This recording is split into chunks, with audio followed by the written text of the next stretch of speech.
Hello and a warm welcome to Robin's TV Extra Time as we go into detail looking at Bristol City's trip to Bedfordshire to take on Luton Town, who are struggling at the bottom of the Championship. Bristol City went into this one with hopes of making the playoffs for the first time in 17 years, but it wasn't to be in the end, with Luton eventual 3-1 winners. Alongside me in the studio to look at this in a bit more detail is Lewis, Carey and Joe Burnell. Lewis, if I can start with you. A really difficult encounter, a place we thought Bristol City would struggle given they have in recent times. Very much so. It was a game that we were all expecting, wasn't it? Very hectic, very chaotic, but a game that suits Luton Town's model. That we know from the last 6 or 7 games, don't concede too many, don't score too many. They try and stress the opposition by putting the ball in the box from throw-ins, corners, any kind of set play, long balls. And Bristol City first half stood up to it really well, and then unfortunately second half, didn't quite stand up to it as well as they did in the first half. Yeah, but thankfully, Joe, as we look at the stats now, results did go Bristol City's way as well, thankfully across the Championship. So it's as it was prior to kick-off, but this is a real sort of tale of the tape. It wasn't a particularly, it's the kind of game we expected, I think. It was exactly the game we expected. It was always going to be a tough ask going to Luton. They're scrapping for their lives. They were very direct. They didn't look to pass the ball in any way, I would say, other than maybe to set the ball backwards, then loft the ball into the box. Any throw-in was launched into our box. And it was always going to be a day for the first header or the first contact, followed by the second or third balls. Times we coped with it okay, but eventually we came up short, I would say. Stat-wise, looking at that, I think possession would be a fair reflection of the game. I'd say is what you'd expect to see, given the fact they didn't look to pass the ball. We had moments where we did pass the ball, moved it relatively well. You'll see later in the clips we managed to produce a couple of chances. But it was a tough day today. It really was. Well, I think, as you alluded to, those chances really came in the first half, which was when Bristol City probably were the brightest. A number of moments for the likes of Tanner Wells and Marcus McGuane. Yeah, and I think the type of efforts or the type of chances that we did create were sort of long shots. And, again, from messy situations like this, it wasn't really from the play that we've been witnessing from the Bristol City side of late. But, a little change of the play. I think here you get Knight overlapping, so maybe he might be a better choice at the time. But there's no reason why Tanner wouldn't take it on. He's a good striker of the ball. He's 18 yards from goal, whatever, so it's worth an effort at times. But it was these sort of situations from Nahki Wells running in behind, same here, Nahki Wells running in behind, causing problems. At times we wanted to keep him in the middle of the pitch, but his work ethic and his work rate for the team was excellent. And then I think because he was coming short and coming out wide in short areas, and he was running the channels, I felt like he was doing so much work and pressing the opposition that when it then finally came to him in the box, he was probably a little bit flustered from all the work he did previously to get a clean connection. But it's the one player you would have wanted it to fall to. Do you think, Joe, we touched on it off air as well as on, just physically for Bristol City, do you think they looked a little bit leggy today, as though they were maybe suffering a bit from maybe the emotion of Good Friday as well? The first half hence was brighter, but then actually Luton took hold of the game because of their physicality. Absolutely, yeah. Obviously you've had a lot of games, made a couple of changes, but I think particularly second half, even the likes of Knight, who's normally leader of the pack, full of running, full of explosive power, I think he just looked a little leggy compared to his normal showing. And it's a tough ask to play at those levels continually. But to answer your question, I think we definitely didn't look quite as sharp as normal. Yeah, maybe a bit of a discussion around the depth in the squad at the moment, with a couple of injuries taking hold.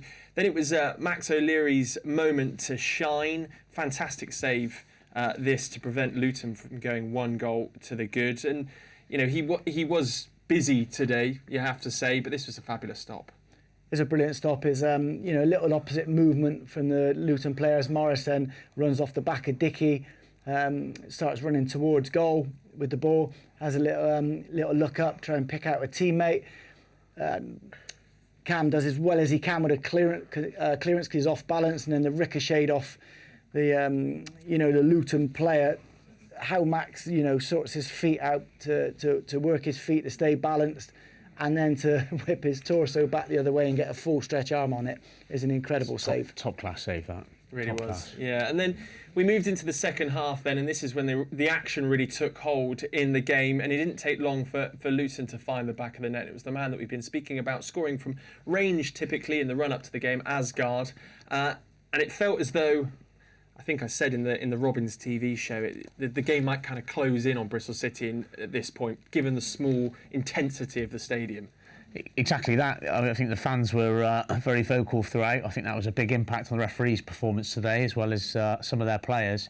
But you're going back to the front of the clip, I think it was Walsh who delivered that long ball. He played very well today.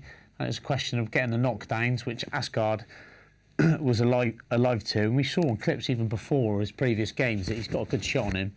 And he did this a few times today, cut inside, made a bit of space and got a shot off. And I think Max is a little bit unsighted here. Just goes underneath him. Yeah, I think there's lots of things at the start, isn't he? Like Morris does really well against Zach Viner. What he does is he comes across him to head the ball. So he isn't fighting him, he comes across him. So it's hard for Max to then jump early and head the ball. Then, you know, can Roberts block the runner coming into Zach? Zach gets half a punch on it as it comes out now. Can we close the space?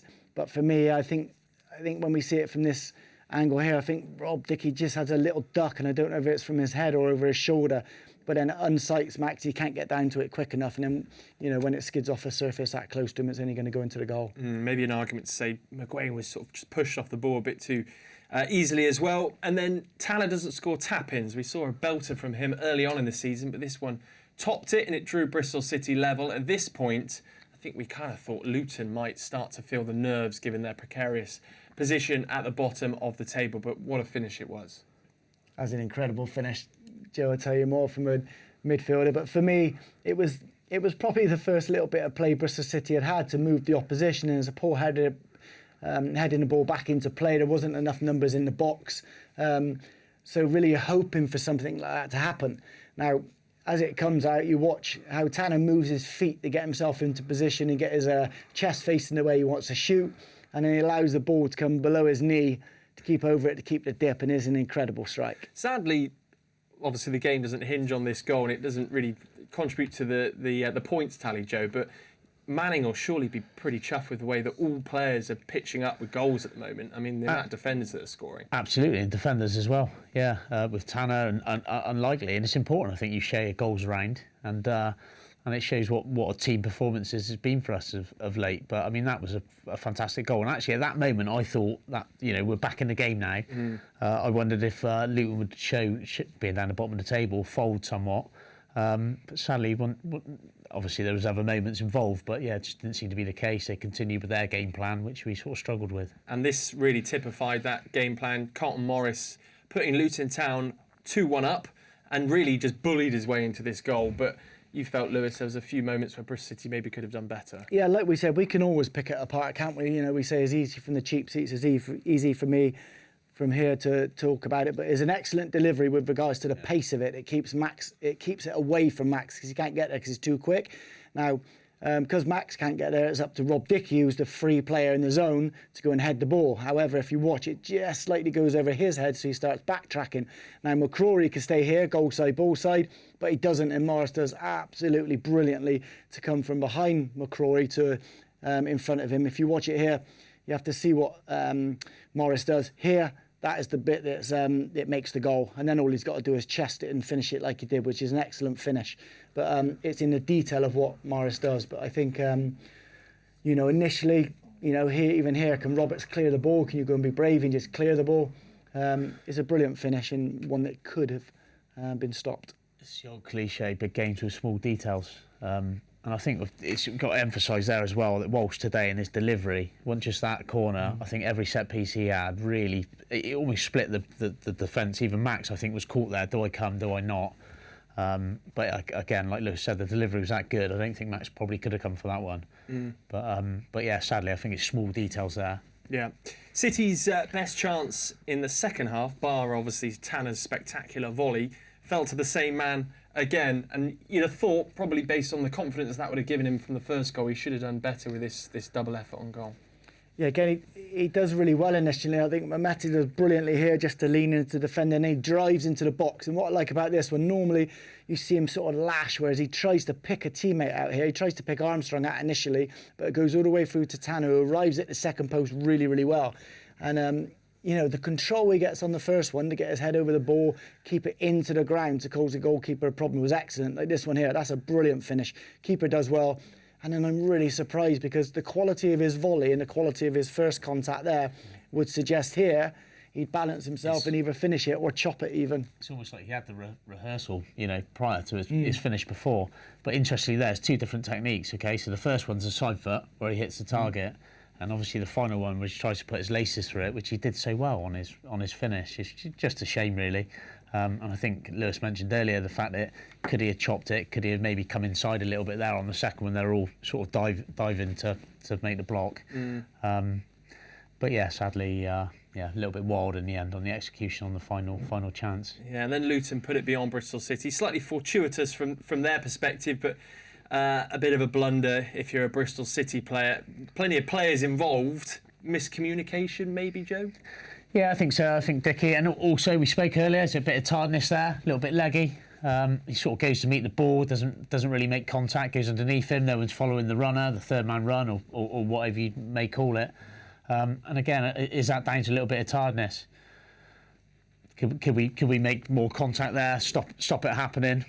Either way you look at it, yeah, a little bit fortuitous, but a hell of a strike at the end, which Max had sadly no chance with.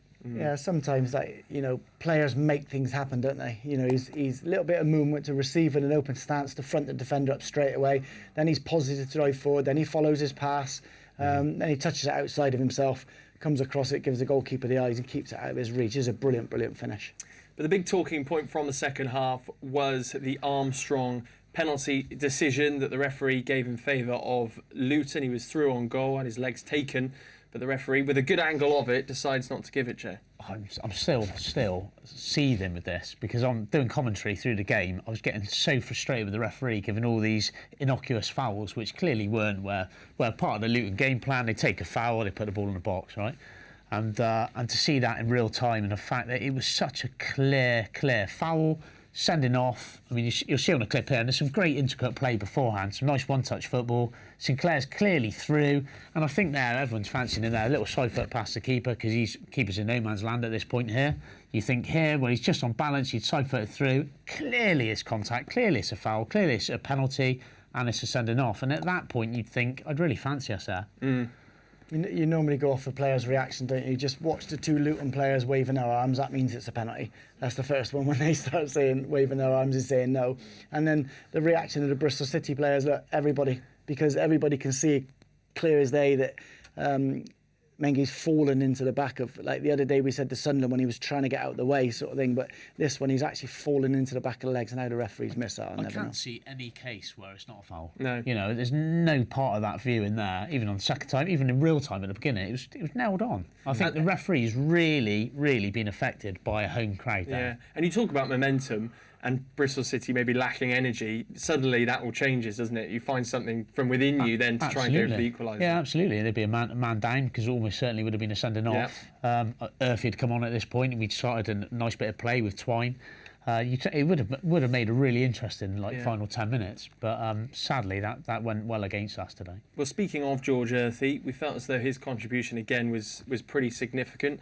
I think both of you were disappointed to not see him in the starting 11, but again, we saw real detail and intricacy in the way he plays that helps Bristol City. Yeah, like Joe was touching at a moment, but I understood the manager's decision why Mehmeti might have suited this game. And then, like Joe himself, see it slightly different only because of the impact Earthy has made over the previous weeks.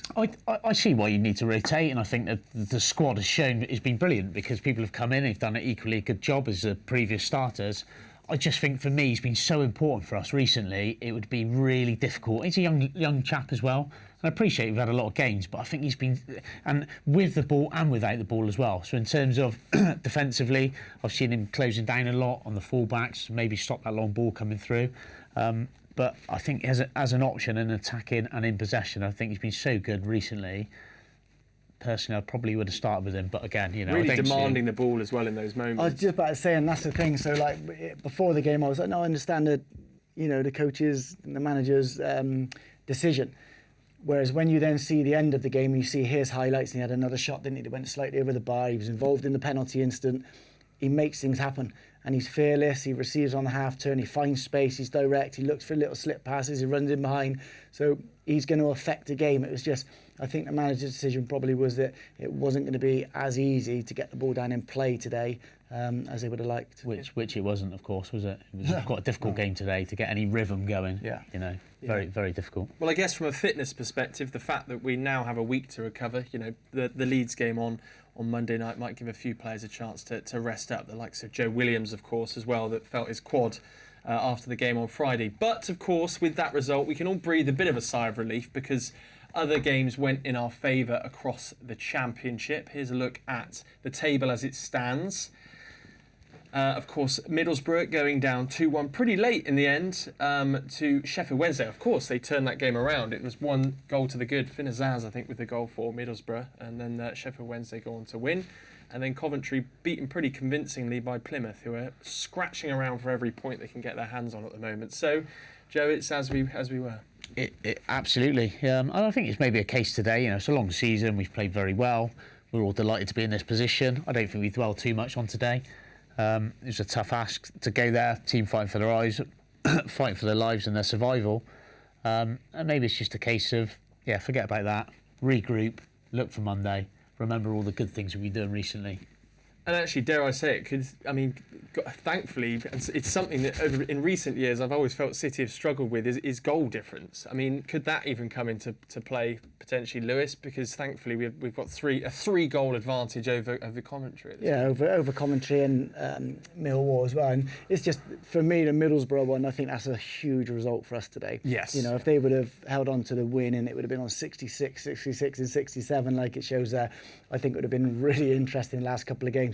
I think Bristol City are in there. I think the coaching staff and the players deserve huge credit for being in this position with just a couple of games left. You know, it's an incredible ask at the start of the season, and I think whether we want to say overachieved or whatever the word is, I think is incredible that they're in this position and giving the fans something to cheer about at the moment. And then, like Joe just touched on, really, you know, we can look at the Luton game, we can get down and so on and say, oh, we got beat up in certain situations. Listen, the last 13 games have been exceptional with 7 wins, 4 draws and just 2 defeats. So that's put the club in this position, which everybody's really excited about. And he's given us some exciting evenings as well at Ashton Gate, which will live long in the memory, of course. Absolutely, yeah. I think the way we've moved the ball and the shape, you know, take today out of it, out of the equation. I think there's been some great patterns of play and again, people coming off the bench and fitting into those formations. It's been a pleasure to watch.